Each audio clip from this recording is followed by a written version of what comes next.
गीता में धर्म का अर्थ केवल धार्मिक कर्मकांड नहीं है।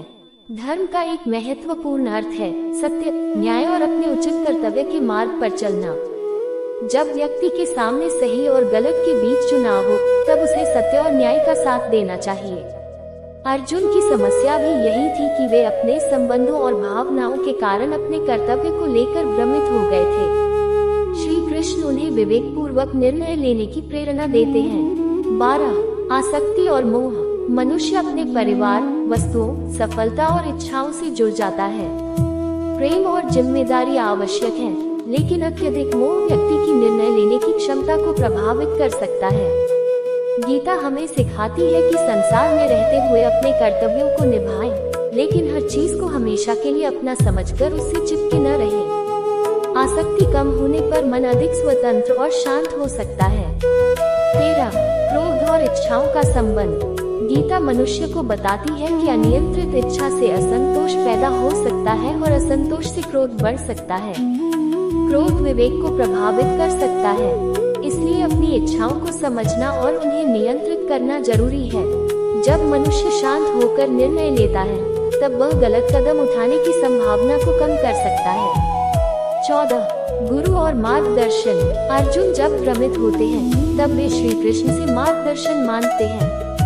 ये हमें सिखाता है कि जब जीवन में कोई बड़ी समस्या आए और हमें सही रास्ता समझ न आए, तो किसी योग्य, विश्वसनीय और अनुभवी व्यक्ति से सलाह लेना उचित है। ज्ञान प्राप्त करने के लिए विनम्रता और सीखने की इच्छा आवश्यक है।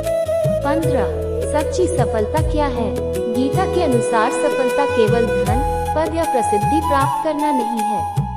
सच्ची सफलता वह है जिसमें मनुष्य अपने कर्तव्य को ईमानदारी से निभाए, अपने मन पर नियंत्रण रखे और दूसरों के प्रति उचित व्यवहार करे। बाहरी उपलब्धियां बदल सकती हैं, लेकिन अच्छे चरित्र और सही कर्म का मूल्य लंबे समय तक रहता है। 16 ईश्वर के प्रति समर्पण। गीता के अंतिम संदेशों में ईश्वर के प्रति पूर्ण शरण और समर्पण की बात आती है। इसका भाव यह है कि मनुष्य अपने अहंकार और अत्यधिक चिंता को छोड़कर ईश्वर पर विश्वास रखे और धर्मपूर्ण जीवन जीने का प्रयास करे। समर्पण का अर्थ कर्म छोड़ देना नहीं है, बल्कि अपने कर्तव्य को पूरी निष्ठा से करते हुए परिणाम को ईश्वर की इच्छा के रूप में स्वीकार करना है। 17 आज के जीवन में भगवत गीता की उपयोगिता। भगवत गीता केवल युद्ध भूमि के लिए दिया गया उपदेश नहीं है, यह आज के जीवन में भी बहुत उपयोगी है। जब विद्यार्थी परीक्षा को लेकर चिंतित होता है, तब गीता उसे मेहनत और परिणाम के बीच संतुलन सिखाती है। जब कोई व्यक्ति असफलता से निराश होता है, तब गीता उसे फिर से प्रयास करने की प्रेरणा देती है। जब कोई व्यक्ति सफलता के कारण अहंकारी होने लगता है, तब गीता उसे विनम्रता की शिक्षा देती है। जब मनुष्य कठिन निर्णय के सामने खड़ा होता है, तब गीता उसे विवेक, कर्तव्य और सत्य के आधार पर निर्णय लेने की प्रेरणा देती है।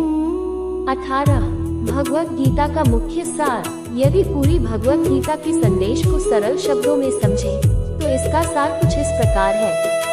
सत्य और धर्म का साथ दो। अपने कर्तव्य को ईमानदारी से निभाओ। पूरी मेहनत करो, लेकिन परिणाम की अत्यधिक चिंता मत करो। सुख दुख में संतुलित रहो। मन और इंद्रियों पर नियंत्रण रखो। अहंकार से दूर रहो। ज्ञान प्राप्त करो। दूसरों के प्रति करुणा और सद्भाव रखो। ईश्वर में श्रद्धा रखो और जीवन में सही कर्म करते हुए आगे बढ़ते रहो। अंततः भगवत गीता हमें ये सिखाती है कि जीवन में कठिनाइयाँ आना स्वाभाविक है, लेकिन कठिन परिस्थितियों में हमारा दृष्टिकोण और हमारा कर्म हमारे हाथ में है। हमें डर, मोह, क्रोध और अत्यधिक चिंता में फंसने के बजाय विवेक और धैर्य के साथ अपने कर्तव्य का पालन करना चाहिए। भगवत गीता का मूल संदेश है, अपने कर्तव्य को सही भावना से करो, मन को स्थिर रखो, सत्य और धर्म के मार्ग पर चलो तथा ईश्वर पर विश्वास रखो। यही शिक्षा मनुष्य को भीतर से मजबूत, शांत और सार्थक जीवन जीने की प्रेरणा देती है।